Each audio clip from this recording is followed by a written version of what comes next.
Hello there, everyone, and welcome back to my channel for another episode of 5-minute Mandalorian recaps with Jedimanda. I think that's the title we're going for with this, and I don't know, I'm not great at titles. But it is late Friday evening, and I just finished another round 2 of watching Chapter 4, Season 2, no, what was it? Episode 2, Chapter 4, Season 2 of The Mandalorian. So many names with these all over the place. This chapter was named The Seige, and I will say overall, I did like it, but if you don't know me, I am kind of excited for next week's episode, and I'm rather looking forward to that more than anything. So, to sit through this one, I was just kind of like, let's get going, please, But it was really good and a bit of a total difference from the rest of them, I thought. I'd love to know your thoughts and what you thought, so go ahead and start commenting down below, and let's get into our 5-minute recap, shall we? All right, I've got my 5-minute timer, so here we go. Let's talk about this thing in 5 minutes.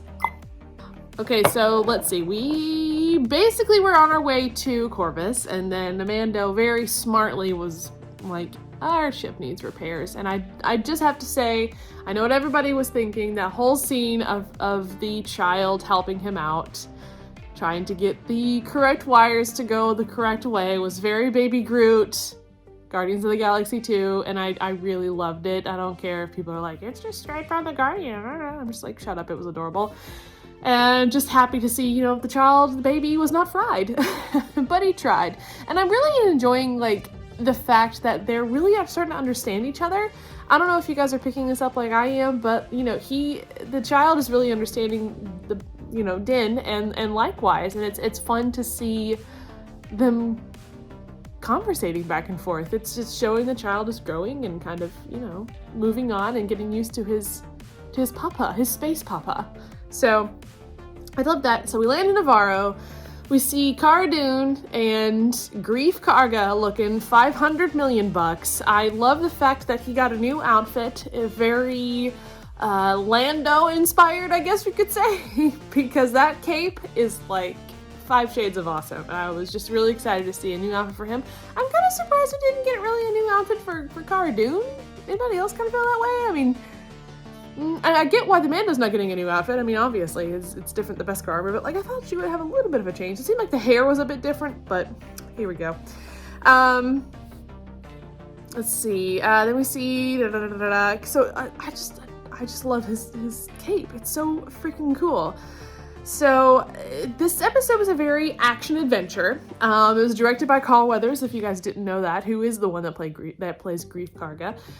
So it was very much a him type of episode, and I dug it. It was cool. It was a lot of dialogue. It was fun to see kind of how he was commanding everybody, and the whole Cara Dune take down everybody session at the beginning was kind of strange, but weird. I guess she's another marshal. Couldn't find another word for that. I don't know.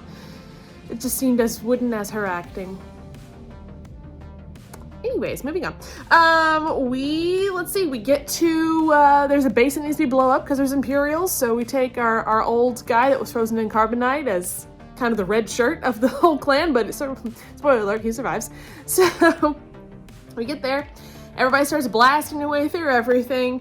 And I don't know if you all noticed, but I talked about this on my Twitter. Did you all notice the coffee cup style blunder with the background crew member in the back of a scene? It's right here. It's definitely there. Trust me. I was just kind of like, ha, that's fun. But the one thing I wanted to talk about is the whole scene where they get to that lab area and they talk about, they find the holo with the doctor from the other season, and he's like, hey, we tried to make experiments with the M count blood, which was metachlorians, obviously, and nothing's working. And then all of them are realizing that Moff Gideon is still alive, which in my opinion was the whole important part of this episode, was that. But I'm really intrigued, and I liked how this episode kind of sailed it further, the plot and the storyline, besides just another shoot 'em up episode. So that was really cool. Let's see. We also hear the Mando version of the Wilhelm scream. Did you all hear that or hear? I was kind of surprised they didn't put the Wilhelm scream in there. It was the stormtrooper that was falling off into the lava pit. So yeah, there was that. Let's see. Next we get that trench run. Kind of like, New Hope. But we see Cara Dune once again expressing her one of 2 points of expression. It's either or. As we're driving through the trench run. I'm sorry, I have strong feelings on Cara Dune. I just can't. But it was really interesting to be able to see that. The inside of the TIE fighters look really rad. Everybody else noticing that? Like, it's really cool that they kind of like expanded the inside. It doesn't feel so close up, so we kind of see that. That was really nice. Let's see, then saved by the Razor Crest. Yay! But it was cool to see that dogfight in the sky with the TIE fighters and the Razor Crest, and it's all, you know, nice and fancy and a much better starfighter now, so that's a positive. And I was excited to see, you know, his ship looking great, not like a broken down ship that the Mon Calamari put together with duct tape. Let's see, what else do we have? Oh, yes, of course. The Baby Yoda cuteness was just on par. I didn't even talk about his space macaroons, but we have 7 seconds left. The vomit, the buckles were really cute, and the whole Grief Karga episode, but I didn't do it in 5 minutes, guys.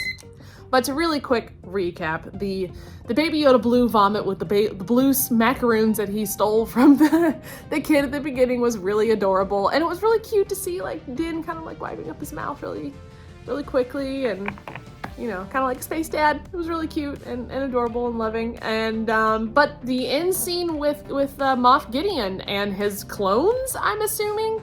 I would love to know your all's theories about that. My theory, honestly, is that he is building a clone army. However, I think it's the clones for like Snoke or Palpatine or Force-sensitive Death Troopers.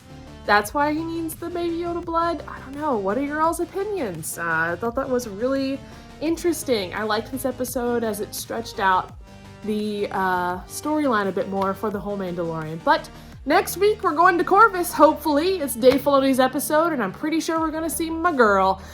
And I can't wait for that. I will say that I have a crapload of content all ready to go and start talking and recording when we get our Ahsoka. So as far as I know, this channel is going to turn into an Ahsoka making machine, and I hope you guys are excited for that. Okay, so that's my 5 + 1 minute recap of this episode.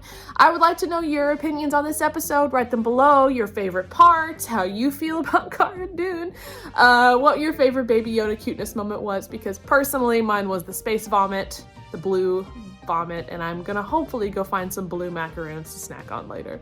If you like Star Wars, if you like cosplay, especially Ahsoka Tano, this channel is gonna be cranking that stuff out here soon. So please subscribe to my channel, get this video a like, and until next week, bye y'all.